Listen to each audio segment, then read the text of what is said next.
sabia que só o Justiceiro ia me voltar a fazer assistir as séries da Marvel na Netflix.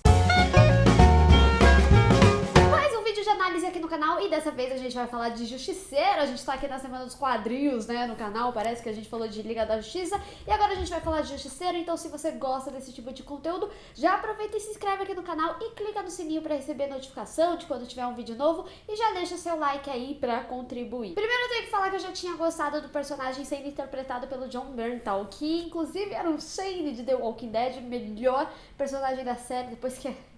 Enfim, não vamos entrar em The Walking Dead aqui, porque ele apareceu na segunda temporada de Demolidor e ele acabou chamando mais atenção que o próprio protagonista. Inclusive, eu acho que a ideia dessa série até surgiu meio que depois. Eu não posso estar falando besteira aqui, mas essa é a sexta série da Netflix com heróis da Marvel. A gente teve aí Demolidor, Jessica Jones, Luke Cage, Punho de Ferro e depois Os Defensores, que foi bem fraco até então e de fato veio aí o Justiceiro trazer um pouquinho de esperança, né? Porque as séries anteriores elas não estavam mandando tão bem assim, tava ficando cada vez mais complicado você acompanhar, porque meio que tinha que assistir a outra e tudo mais. Por exemplo, no Justiceiro não faz tanta questão que você tenha assistido Demolidor. Talvez pra você entender aí como que alguns personagens se conhecem, mas nada também que atrapalhe na trama do Justiceiro. Então se você acaba assistindo o Justiceiro antes de ver o Demolidor, não tem problema nenhum, até porque essa série, ela é uma série de origem, né? A série conta aí a origem do Justiceiro, que tá em busca de vingança por causa da morte da sua família. Outras obras já tinham sido adaptadas para o cinema com a história do Justiceiro, como o filme de 1989, The Punisher, que foi interpretado pelo Dolph Lundgren. Também teve o Justiceiro de 2004, que foi interpretado pelo Thomas Jane. E também teve o Justiceiro Zona de Guerra de 2008, que foi interpretado pelo Ray Stevenson. Eu acho que para falar de Justiceiro, a gente não pode deixar de lado a discussão que a série traz, né? Que é a discussão sobre o armamento, se deve ser legalizado ou não, porque lá nos Estados Unidos a realidade é bem diferente, tem uma lei que é por estado, alguns estados são autorizados, outros não, e eu acho que é uma discussão bem recorrente lá, principalmente depois do que aconteceu no Texas agora, no dia 5 de novembro, em que tiveram 26 mortos e 20 feridos, se eu não me engano, por causa de um cara que saiu atirando de todo mundo e ele era um cidadão comum que tinha posse de arma. Então é normal que essa discussão venha à tona, principalmente agora, e a gente pode ver que ela é bem recorrente, principalmente nos personagens que eles incluíram na história, como por exemplo o Lewis Walcott, que ele faz parte lá do programa do Curtis, que são soldados que foram deixados de lado pelo Estado, né? E a história desse personagem é meio que contada em paralelo aí com a história do Frank Castle. E aí, assim, é onde que a gente entra na parte mais problemática da série, né? Porque ela acaba sendo uma série mais embarrigada, ela tem 13 episódios e eu acho que ela facilmente se resolveria em 8 ou 10 episódios no máximo, assim. Porque a série traz alguns personagens pra justamente justificar o porquê o Frank tá fazendo isso, como por exemplo a própria Dina. Ela é uma policial certinha e tudo mais, e aí ela começa a descobrir que as coisas não são bem assim, ela começa a investigar e ela começa a ver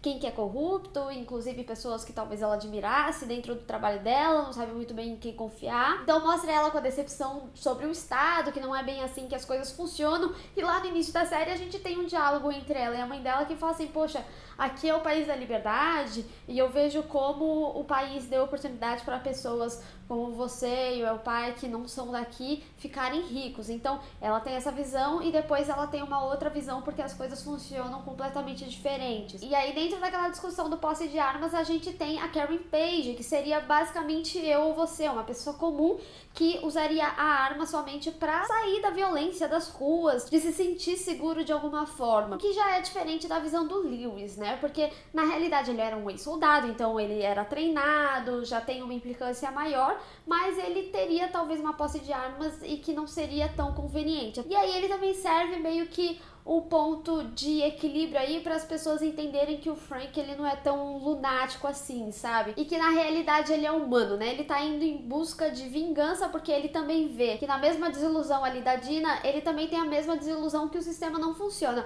Nos quadrinhos é um pouquinho diferente, ele chega a tentar fazer tudo certinho e tudo mais, e na série já não é mostrado isso.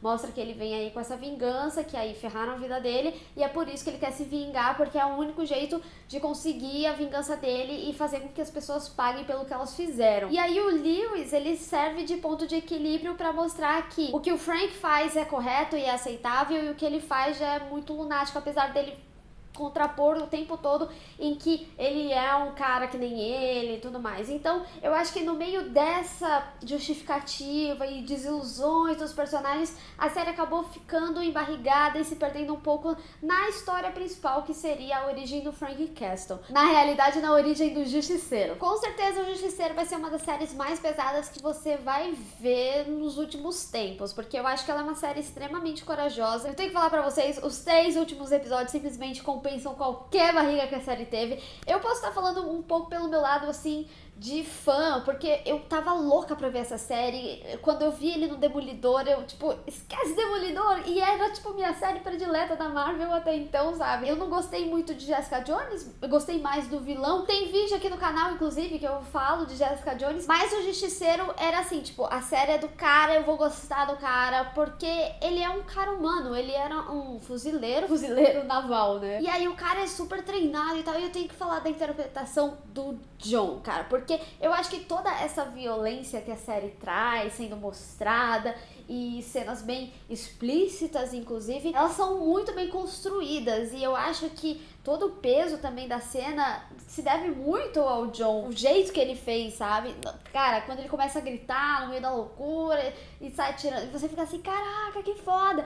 Eu confesso pra vocês, nesses 3 últimos episódios que eu tô falando aqui, eu dei vários gritinhos que eu fiquei assim, agoniada com o que tava acontecendo, mas ao mesmo tempo amando, assim, porque eu adoro esse tipo de conteúdo. Eu acho que isso se deve muito também da criação ter vindo do Steve Lightfoot, porque ele fez Hannibal, e Hannibal tem umas cenas bem explícitas também, não sei se vocês assistiram, apesar da série ter sido cancelada, ela é uma excelente série, eu acho que vocês deveriam assistir. Então, a adaptação, ela é muito bem feita, eu acho que ela explica bem do porquê do personagem, a série deixa um gancho pra segunda temporada, pra quem já é familiarizado com quadrinhos, sabe quem vai ser o próximo vilão da próxima temporada, e eu estou louca para ver isso acontecer. Ainda não tá nada confirmado, mas eu acredito que com certeza vai sair uma segunda temporada aí pro Justiceiro. E falando na segunda temporada, apesar de ter deixado um gancho, ela também traz uma outra personalidade do Frank, em que eu não sei como eles vão justificar na segunda temporada isso, ele ser o Punisher e tudo mais. Então, talvez tenha alguma complicação aí, mas pode ser que não, eu posso estar errada. Eu acho que ela é uma série muito corajosa, ela entende o protagonista dela, o que é mais importante, porque traz justamente essa liberdade de você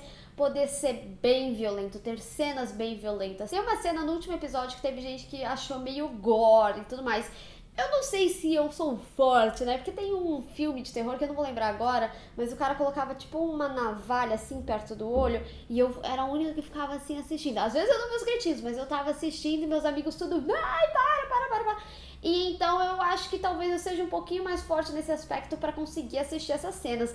Então eu não achei tão gore assim, mas é pesada, é bem pesada essa cena específica que eu tô falando. Não vou entrar em detalhes porque eu acho que você tem que assistir por você mesmo. Inclusive eu gostei muito como foi contada a história, né, do que aconteceu com a família, porque é mais revelado lá pro final da série. Tenho que falar que no episódio 10 a mise-en-scène que foi usada foi simplesmente sensacional. Eu particularmente gosto muito quando as histórias são contadas dessa forma, em que conta uma versão e depois conta a outra. Foi muito bem feito isso na série. Mas com certeza ela é uma série que ainda precisa trabalhar melhor essa construção aí da história, né? Ela tem uma barriga que é bem desagradável, assim, de acompanhar. Eu acho que você cria talvez um vínculo maior com a série lá pelo 6º episódio, isso é muito tempo para uma série de 13 capítulos, por isso que eu acho que aí 8 a 10 episódios teria sido o suficiente para você explicar e talvez ter acelerado mais nesse lance das outras personagens e ter contado mais da origem aí do Punisher. Bem, apesar de toda a minha empolgação aqui falando da série, mas eu acabei de assistir, eu estou extasiada, essa série foi sensacional, sério, eu estou muito feliz, eu acordei 7 da manhã